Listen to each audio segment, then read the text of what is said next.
Olá, o meu nome é Felipe Casati e eu tô aqui para falar para vocês um pouquinho sobre história. Essa é a oficina Dicas para se contar uma boa história de uma boa maneira. Isso mesmo. Ela é realizada graças à ACD, Associação Artística Cultural de Descalvado, Espaço Cultural Galhofas, Secretaria de Educação e Cultura, Prefeitura Municipal de Descalvado, Governo Federal e Lei Aldir Blanc. Então, se liga. Agora a gente vai ter algumas dicas de como contar uma boa história. Essa oficina ela é indicada para professores da rede básica, rede privada, rede pública, ok? Para a gente melhorar um pouquinho a nossa relação que a gente tem com as crianças na hora de contar uma história. Bom, vamos lá. Mais do que uma oficina onde eu mostro jeitos de contar uma história, eu vou dar algumas dicas para vocês. Eu sou contador de história, faz pouco tempo, fazem alguns anos só, mas eu já tenho percebido algumas coisas, pego algumas dicas, testado outras coisas aqui em Descalvado, que é a cidade onde eu moro, tá certo? Então vamos lá. Primeira dica que eu tenho para vocês: livros. Bons livros, boas histórias, ok? Acho que a gente está num momento agora que a gente pode parar um pouco de ler as mesmas histórias, contar as mesmas histórias. Por exemplo, é muito legal a Cinderela, a Branca de Neve, a Bela e a Fera, mas será que a gente já não está saturado dessas histórias? Será que não seria interessante, ao invés de contar para alguém ou para alguma menina especificamente, que ela tem que ser uma princesa, que ela tem que esperar pelo príncipe encantado, como se ele fosse a salvação da vida dela? Será que não seria interessante a gente contar histórias novas? Histórias de pessoas reais, por exemplo? Segunda dica que eu tenho para você é sobre as idades. Conheça a idade do seu público. Então, se você vai contar história para crianças menores de 5 anos, por exemplo, não vai contar uma história enorme, né, que a gente fica ali horas escutando. Crianças a partir dos 5 anos já conseguem entender um pouco mais, talvez ficar um pouco mais de tempo concentradas. Não ligue se de repente a sua história tem 5 minutos, 10 minutos. Ai, meu Deus do céu, mas eu preciso ter mais, parece que eu não estou contando uma história, parece que é muito rápido. Não. Aquilo é para aquela idade, aquele tempo de história é para aquela idade, então fique tranquilo, ok? A partir dos 7, 8, 9 anos você já começa a contar histórias mais longas, com aventuras, e a partir da adolescência também. São histórias cada vez mais longas, com mais detalhes, então vamos se atentar aí, sempre conhecer a idade das crianças. Tem assuntos que talvez as crianças muito pequenas não vão assimilar agora, então talvez não seja interessante contar para elas. Assuntos que os adolescentes precisam conhecer, precisam saber, precisam conversar. Então, atente-se à idade das crianças, ao seu público, né? E de conhecer o seu público, né, também, vamos pensar aí nos benefícios, os benefícios da história. Se você começa a contar a história desde pequeno para as crianças, elas começam a entender, assimilar e a praticar melhor. Concentração, imaginação. São vários fatores que deixam a criança mais ágil, com o cognitivo mais rápido. Então ela consegue lidar, por exemplo, com todas as outras matérias escolares muito mais fácil. Com a vida dela muito mais facilmente. Conhecendo outras histórias, outras vidas, né? Porque dentro dos livros há outras vidas, né? Ela consegue também ver outras possibilidades da vida dela, né? Não só aquela possibilidade que a gente é sempre ensinado a ter, né? Parece que a gente vem, o avô fez isso, então o pai vai fazer isso, então o filho vai fazer isso, o neto vai fazer aquilo. Mas existem 1000 possibilidades aí. Terceira dica que eu vou dar para vocês, então, são os diferentes tipos de contar, né? Às vezes eu vejo uma pessoa contando sem nada, sem nenhum apetrecho. É muito interessante. Tem pessoas que elas têm uma facilidade em falar, em prender a atenção do outro através da fala. Então é muito interessante. Tem vários tipos de contação de história. Tem contação de história com objetos, que as pessoas usam os objetos como os personagens, ou como delimitação de cenário. Tem contação de histórias com personagens, então eu crio os personagens. Eu coloco um chapéu, eu viro aquele personagem. Eu coloco uma gravata, eu viro outro personagem.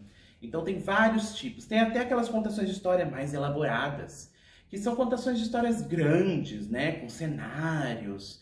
Enfim, essas já são mais elaboradas. Então, não se preocupe se você não tem recursos para contar a sua história. Ah, eu não tenho nada. Às vezes um paninho, um lencinho, um copinho já é um bom objeto para você prender a atenção da criança. Mas se você não tiver, você consegue fazer gestos, né? Vamos supor que eu estou contando uma história que fale sobre a lua. E aí, sempre que eu falar da lua, eu faço assim com a mão.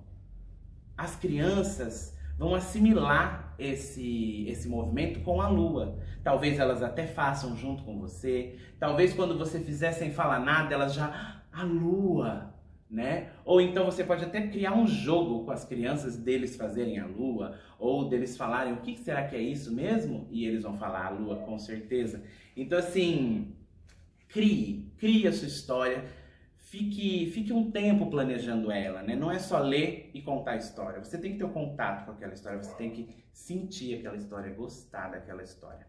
Minha outra dica para vocês é assistir histórias. Sim, você tem que assistir histórias. Desde aquele, vamos lá, quem é da minha época aí, assistir Rá-Tim-Bum, que tinha o Senta que lá vem a história, né? Que o menininho sentava, comia uma maçã ali no sofá e vinha uma história.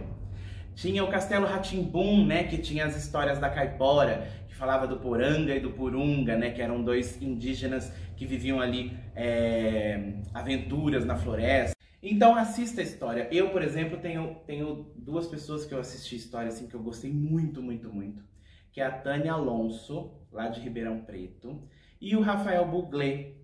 Então assim, quando eu vi eles dois contando histórias, os dois eu vi contando sem nada, né? Eles apenas tinham o corpo deles, eu achei brilhante. Também tem o Ademir Avarício, lá de Ribeirão, né? Então assim, tem várias referências que a gente pode buscar. Outra dica que eu vou falar pra você, como chegar? Como eu chego pra contar a história? Depende muito, né? Depende da idade das crianças, depende se você vai chegar numa escola e vão ter 300, 400 alunos, porque já aconteceu isso comigo, ou se vai ter 5 pessoas ali numa praça confortável, né? Ou numa casa, numa festa de aniversário, onde você vai se sentir confortável.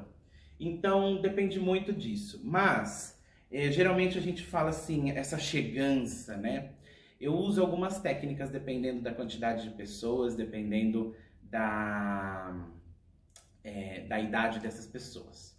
Quando eu tô com um controle maior, poucas pessoas, né, poucas crianças, eu tô num ambiente que é uma praça, então eu tô ali sem muito barulho de carro, né, isso depende também.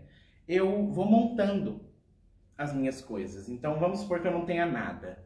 Eu vou me aquecendo, eu vou cantando algumas músicas, né? Eu fico lá, flor, minha flor, e vou me aquecendo, vou cantando, e as pessoas vão chegando e eu vou convidando elas. Ah, pode sentar, daqui 2 minutinhos eu vou começar a contar uma história. Então, as pessoas vão chegando. Quando eu preciso contar história para muita gente, eu costumo pegar algum objeto ou alguma canção que eu consiga puxar a atenção para mim. Então vamos supor, eu fui contratado para contar uma história, né? Para muitas crianças em várias escolas. E a maior escola eu acho que tinha umas 250, 300 crianças numa quadra enorme. Eu tinha um microfone, né? Que ajuda bastante. Mas eu comprei este instrumento aqui. Você pode comprar, você pode ter já. Se você não quiser comprar, tem vários tutoriais de como fazer instrumento aqui no YouTube. De garrafa PET, de sacolinha plástica, de pentear o cabelo. E aí, o que eu fazia, né? Vocês vão pensar assim, ah, ele sabe tocar sanfona? Não, não sei. Então eu fazia um jogo de que eu vinha tocando qualquer coisa e fazendo com o meu corpo, ao mesmo tempo, gestos que condiziam com o que eu estava tocando. As crianças riam que aí eu vou usando o quê? Da comicidade também. Então eu ia meio descendo conforme a sanfona tocava, eu ia subindo, eu virava, rebolava, e eles iam rindo, rindo, prestando atenção, até que eu ia abaixando a sanfona, abaixando, me colocando no centro da história e pedindo silêncio. Aí você fala, ah, mas tem criança que grita muito e tal. Então você pode fazer um acordo. Você pode fazer um acordo com aquelas crianças. Pessoal, eu vou contar uma história pra vocês. E eu tenho tempo pra contar essa história. Então eu queria pedir pra vocês, por exemplo, as maritacas, eu não sei se tá ouvindo aqui no meu celular, mas as maritacas estão gritando aqui. Elas eu não consigo fazer acordo, né? Mas eu posso fazer um acordo com as crianças. Eu preciso de um tempo da atenção de vocês. Vocês conseguem ficar em silêncio? Vamos ficar em silêncio durante esse tempo? Eu preciso desse silêncio, ok? Elas possivelmente vão fazer o acordo. Se elas não fizerem, aí sim, né, vão ter os adultos que vão te ajudar. Mas, a princípio, é ideal que você consiga conquistar essas crianças ali na conversa mesmo. E esses instrumentos, eles podem até ser os personagens dessa história, né? Por que não?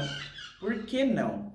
Aí também tem a questão da delimitação, né? Às vezes eu marco com uma corda, ou eu me coloco em cima de uma toalha, porque dali ninguém passa. Quando as crianças começam a se aproximar, porque às vezes elas vão se aproximando, eu vou me aproximando delas, porque aí elas vão recuando. Então tem assim um jogo de cintura também. Agora, como começar, né, uma história? Para começar uma história, a gente apresenta os personagens, apresenta o cenário, apresenta para as crianças visualizarem onde é que essa história vai começar a ser contada, certo? Então, por exemplo, eu começo falando assim: era uma vez uma menina muito, muito, muito sorridente. E aí eu vou dando a ideia de como esta menina é. E vou falando, ela morava numa cidade muito, muito, muito pequena. Essa cidade era tão pequena que ela só tinha 2 ruas.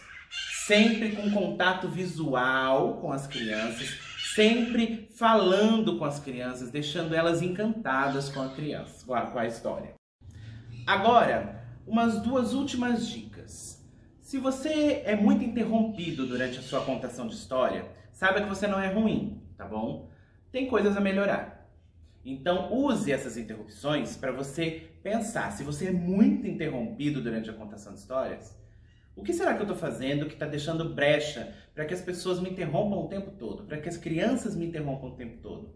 Mas também entenda que as crianças estão numa fase de descoberta. Então elas querem perguntar, elas querem saber, elas querem relacionar com a vida delas, contar para os colegas. Então tem interrupções boas que você consegue até trazer para a história e interrupções ruins que vão te barrando. Cuidado para isso não acontecer. Acolhe aquilo. Se a pessoa te interrompeu falando que ela já sabe o final, fala que você tem novas surpresas para ela durante a história, que mesmo ela sabendo o final, o que importa é o trajeto, mas que tem uma surpresa para ela, uma coisa nova. Então vai cativando essas pessoas. E também como aprimorar, né? Como aprimorar a contação de história? Vendo as outras pessoas contando muitas histórias, lendo muitos livros e muitas histórias, escutando, né? Tentando se exercitar sempre, contando histórias para os outros, contando histórias para as crianças. E eu aconselharia a fazer alguma aula daquilo que você tem mais fragilidade. Por exemplo, uma aula de teatro é muito interessante para quem conta história. Uma aula de conversação, de prosódia. Eu, por exemplo, sou professor de teatro, faço aula de canto. Porque eu acho que a minha fragilidade está no canto, está na afinação. Então, quando eu vou cantar alguma canção na contação de história, eu uso das técnicas que eu uso na aula de canto. Então essa foi a oficina, como contar uma história de uma boa maneira. Então, espero que vocês tenham gostado, aprendido muitas coisas. E a última coisa que eu ia falar para vocês, né, sobre os livros. É muito interessante que você também tenha eles fisicamente para as crianças. Não é necessário, mas que você tenha fisicamente eles. Que o livro passe a ser um objeto que as crianças tenham acesso, que elas tenham visualidade também. Porque elas começam a entender que o livro faz parte da contação de história. E que da onde sai a história? Do livro. Então sempre eu falo o nome do autor, o nome do livro, mostro, quando eu tenho o livro, né? Eu mostro o livro e falo, ó, saiu daqui e esses livros estão lá na biblioteca. Aqui em Descalvado tem uma biblioteca pública. Então, assim, sempre incentivando as crianças para a leitura. Tá certo? Então, muito obrigado, um beijo e até a próxima.